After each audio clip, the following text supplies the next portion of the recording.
প্রিয় সাথীরা, ইলিশিয়ান এডুকেশন চ্যানেলে সকলকে স্বাগত জানাই। 21শে জুলাই ধর্মতলা চলো অভিযানে বিশাল বড় ঘোষণা। এ অভিযান সফল হবে জানা ছিল।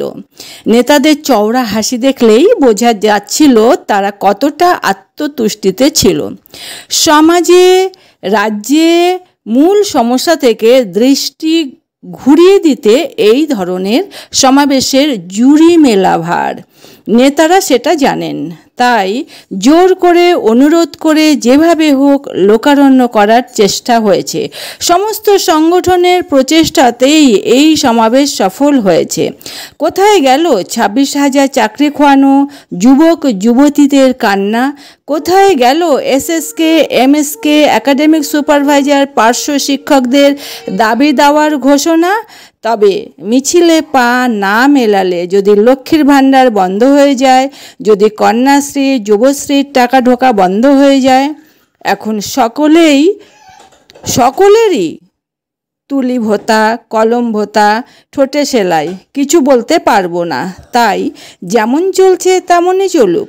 এসএসকে এমএসকে একাডেমিক সুপারভাইজার পার্শ্ব শিক্ষক আশায় আশায় দিন গুনুক, যদি বিড়ালের ভাগ্যে শিখেছে রে। তো এই ছিল এবারের প্রতিবেদন। সকলে খুব ভালো থাকুন, সকলে আশায় আশায় থাকুন। যদি এই সরকার কিছু করে, আদৌ কতটা করবে বা কতটা করলো সেটা তো সকলেই আপনারা জানতে পারছেন।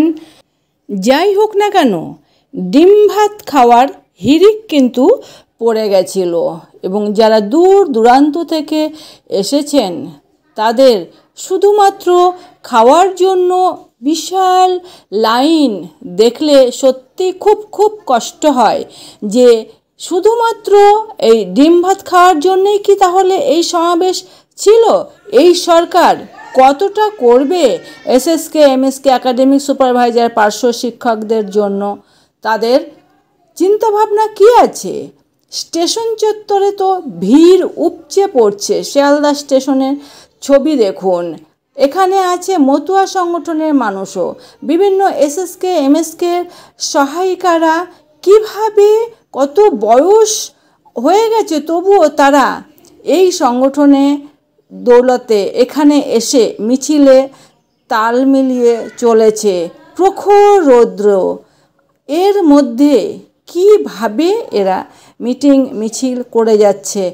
এখনও কি আশা করা যায় যে এই সরকার এসএসকে এমএসকে পার্শ্ব শিক্ষক এবং একাডেমিক সুপারভাইজারদের জন্য কিছু করবে? তাহলে কেন এখনও পর্যন্ত আশা দিয়ে ভরসা দিয়ে ছেড়ে দিয়েছে? এখনও কেন এর কোনো প্রতিকার নেই? অনেকে বাজনা নিয়ে পর্যন্ত এসেছে এই সংগঠনে পা মেলাতে। এটাই কি মা মাটি মানুষের সংগঠন? কি বলেন আপনারা? কি আছে দেশের উঠতি যুবক যুবতী বেকার, এদের ভবিষ্যৎ? আদৌ কি এরা কোনো সমস্যার সমাধান পাবে? তো প্রশ্ন থেকেই গেল, জানান কমেন্টস বক্সে। সকলে ভালো থাকুন। এই পর্যন্তই, দেখা হবে পরের ভিডিওতে। ধন্যবাদ।